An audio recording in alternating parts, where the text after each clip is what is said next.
আজকে আমরা একটা নতুন ইংরেজি শব্দ শিখব আর সেটা হলো অ্যাম্পিউটেশন।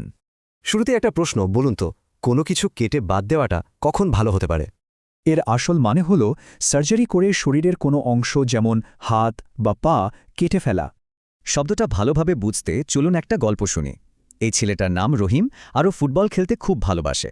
কিন্তু একদিন খেলতে গিয়ে ওর পায়ে মারাত্মক চোট লাগে। সময়টা ওর জন্য খুব কঠিন ছিল। ডাক্তার এসে বললেন ওর জীবন বাঁচাতে হলে একটা অ্যাম্পিউটেশন করতেই হবে। সিদ্ধান্তটা কঠিন হলেও এই অ্যাম্পিউটেশনই ওকে খতরনাক ইনফেকশন থেকে বাঁচিয়ে দেয়। আচ্ছা, শব্দটার কিন্তু আরেকটা মানেও আছে। কিছুদিন পর রহিম একটা গ্রুপ প্রজেক্টে কাজ করছিল। কিন্তু ওদের প্রজেক্টের একটা অংশ একদমই ভালো হচ্ছিল না, আর সেটার জন্য পুরো প্রজেক্টটাই বিপদে পড়ে।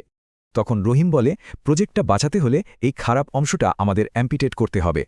তাহলে দেখুন, শব্দটার দুটো ব্যবহার আছে। একটা হলো আক্ষরিক বা বাস্তব, আর অন্যটা আলংকারিক।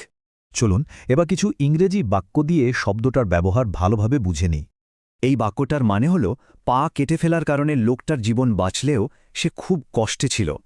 এখানে একটা কোম্পানি তার অলাভজনক শাখাটা বাদ দিয়ে দিচ্ছে, ঠিক রহিমের প্রজেক্টের মতো। মানে ভবিষ্যতে সাফল্যের জন্য পুরনো নিয়মকানুন বাদ দেওয়াটা খুব দরকারি ছিল। এই অ্যাম্পিউটেশন শব্দটার সাথে কিন্তু একটা হারানোর কষ্ট আর কঠিন সিদ্ধান্তের ব্যাপার জড়িয়ে আছে। তাহলে সংক্ষেপে দুটো মানে মনে রাখতে হবে। 1, সার্জারি করে অঙ্গ কেটে ফেলা। 2, কোনো কিছুর অংশ বাদ দেওয়া। শেষ করার আগে একটা প্রশ্ন, জীবনে উন্নতি করতে হলে কোন অভ্যাসটাকে অ্যাম্পিউটেট করা যেতে পারে?